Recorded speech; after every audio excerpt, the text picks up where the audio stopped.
It is one thing for a bank to help clients hide money from the tax collector. But when that bank is a global entity and has been caught red-handed helping potential terrorists, dictators, and arms dealers, one can only wonder if they can be persuaded to really change their way of doing business.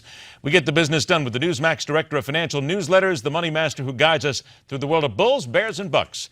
Jeff Yastine joins us today. Jeff, good weekend? Everything fine? All set to go for another week? Wall Street going nuts, right? There we go. All that good stuff. Oh, well, it's kind of a slow day, it seems like, right now on Wall Street, but certainly it is one of those situations where I think everybody's waiting to see what the next move is, up or down, and what's going to make it go in that direction. We got lots of time to look at that, but let's look at the big news today. HSBC Holdings. They're basically a Swiss bank here, but they're talking about unsavory characters, tax evaders, rock stars, dictators, and arms dealers, and they got fined, but most people are saying it's like giving these guys a traffic ticket with the amount of money that they have.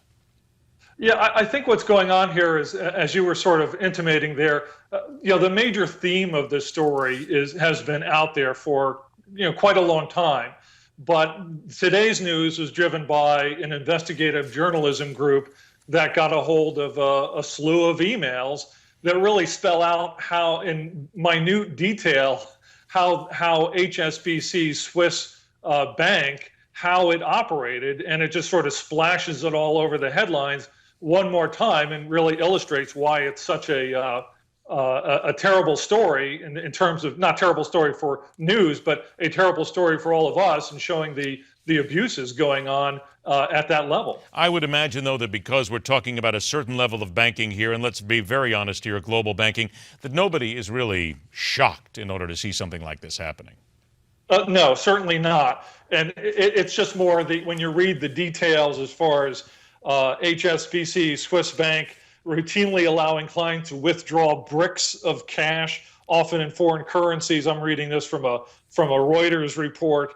Those sorts of things in which their Swiss bankers appeared to help people actively evade taxes. And on Sunday, HSBC came out with its own statement. It said, "We acknowledge and are accountable for past compliance and control failures," which is sort of the understatement of the year. But again, it points to this sort of being old news, but at the same time illustrating just how bad things were at that stage. The G20 is planning to set countries specific investment targets now.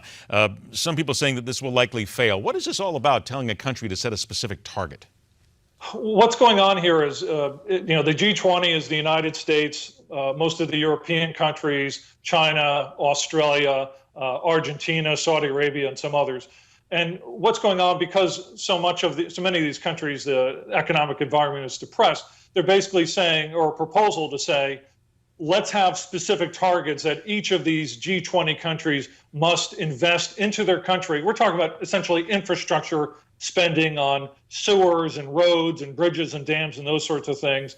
And politicians in those countries, for various reasons, are reluctant to commit to those sorts of very specific targets. They'd rather keep the leeway to do what they want in their own countries. But essentially, this is a call for more investment in order to get more demand going and get the employment levels up in a lot of these depressed areas. All right, Jeff, I got about a minute left. Let's see. Oil is up for a third straight session. I heard somebody today say that, forget it, your bottom is all done now. Here we go. It's all just going to rise eventually. You had your low stuff, and now just live with it, right?